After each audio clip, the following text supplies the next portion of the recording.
Hi folks, welcome back to my videos and my channel, Ancient Hobbies. We started off with a video of making mead, and what we did was we just warmed up some water, put some honey in it, stirred it around until it dissolved, and then we set it off to the side and let it cool.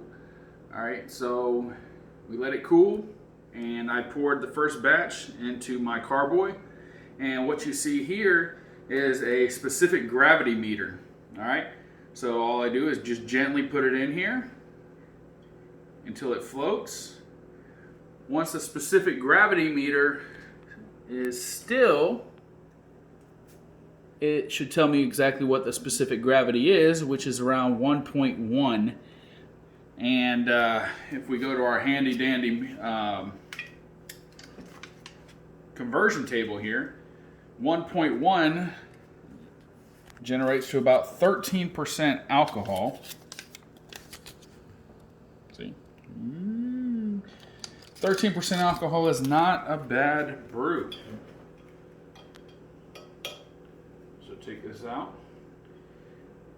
Set it off to the side. Alright, next thing I'm going to do is I just got my yeast in today. And for a mead, you don't want to just use any yeast. Now, when I say yeast, a lot of people, they want to think of, oh, we're going to make some bread. We are not making bread, folks.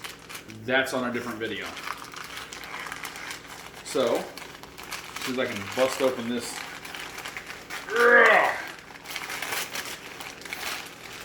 Alright, Amazon has yeast. Relatively inexpensive. I got 10 packs, all for a low price of like $6.95, whatever. One pack is good for 5 gallons. Obviously, we don't have 5 gallons. Don't want that much mead yet. But I will split this between the 2 gallons that I have. And this is a champagne yeast.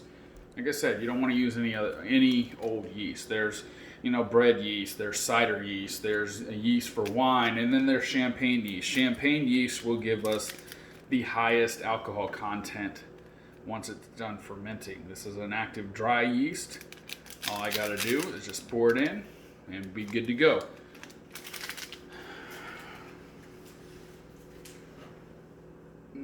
Where are my scissors? You know what?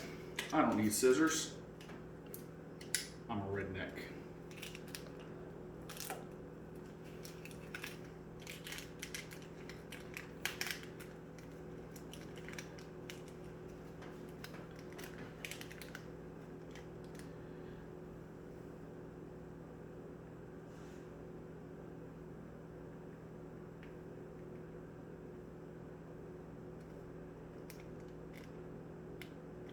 That's about half of the packet. And now, where did I put my lid? Now's the fun part.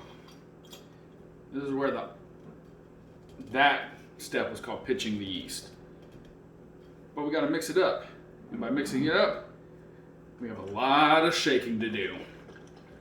So I'm going to end this section of the video, and we'll start back once I'm done shaking all this up and making the other batch as well.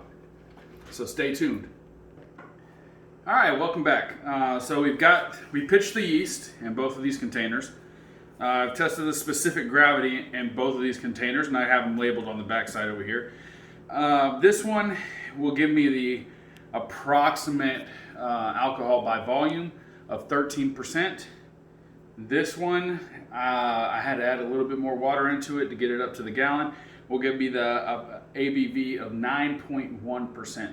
So it's a little milder to the taste, but that's good because I have different friends, different people that I am going to give this as gifts that have different taste. So, different mead for different flavors. The next step is we have to put these in. And this is going to, I gotta put a little bit of water in here, fill this container up. And what this does is, as the yeast and the honey and all that, it ferments, it's going to release a gas. Well, we don't want to put a lid on this because then it'll whoosh, because of the gas buildup. So this goes in as a cork, and the gas releases. The water keeps anything from going everywhere else. So we just put a little bit of water in.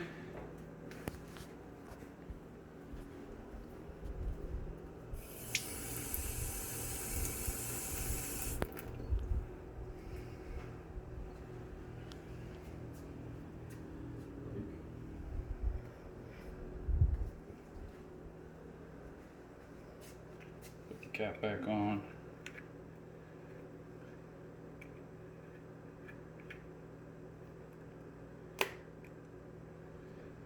Cork in.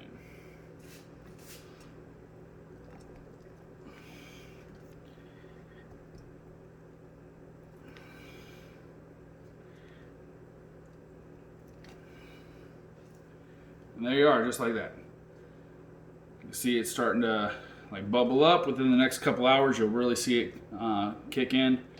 So let's do that with the other one as well.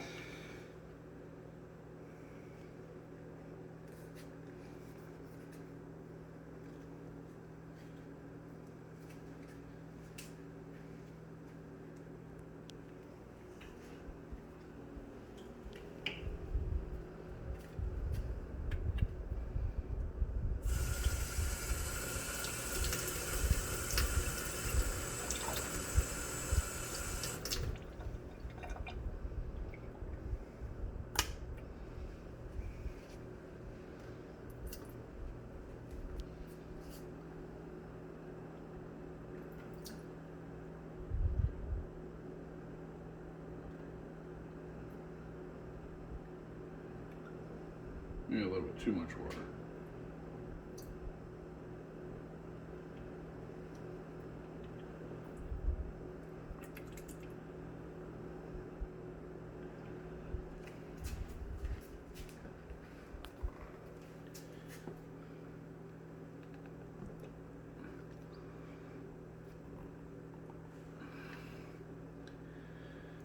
And voila, mead. Well, not really. Close to mead. So what we'll do is we'll let this sit for approximately 2 weeks or so. And then 2 weeks, it should be fully fermented.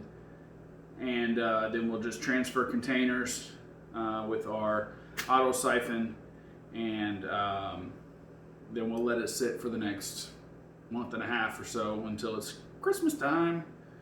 At the transfer from one container to another, that's when we'll add the fruit, the apples and the cinnamon, to give it that unique flavor. In the meantime, all we do is wait. Thank you for watching. Stay tuned for our next episode of Ancient Hobbies. Hit that like and subscribe, and just watch and have fun.